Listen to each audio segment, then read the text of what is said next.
Nama kecil saya adalah Thomas Matulesi. Saya lahir di Ambon pada tahun 1783. Saya pernah menjadi tentara Inggris berpangkat sersan. Pada waktu itu, Belanda harus menyerahkan wilayah jajahannya, di antaranya Maluku kepada Inggris. Namun, hal ini tidak berlangsung lama. Setelah Perang Napoleon berakhir, Indonesia diserahkan kembali ke pihak Belanda. Seperti pada masa-masa sebelumnya, Belanda kembali memeras kekayaan bumi Maluku.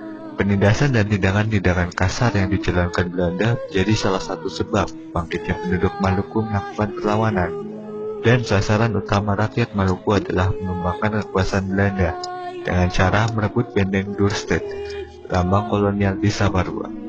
Pagi tanggal 16 Mei 1817, sebelum matahari terbit, penduduk sudah bersiap-siap hendak menyerbu benteng Dorset. Sementara itu, saya masih berada di Haria, 5 km dari benteng. 4 orang diutus untuk menyebut saya. Dalam pertemuan yang diadakan pagi itu, saya diangkat sebagai pimpinan penyerbuan ke benteng. Saya segera menyusun pasukan dan mengatur siasat. Pemuda-pemuda yang dulunya berdinas dalam ketentaraan Inggris dan teman-teman dekatnya dijadikan barisan inti.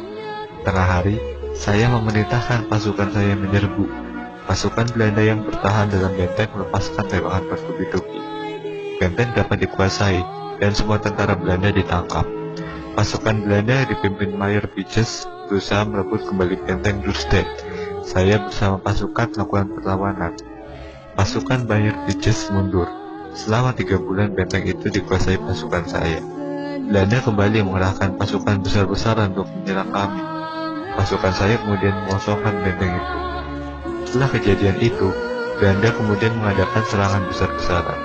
Pada bulan November 1817, saya ditangkap Belanda, dan puncaknya pada tanggal 16 Desember 1817, saya gugur dengan cara dihukum gantung.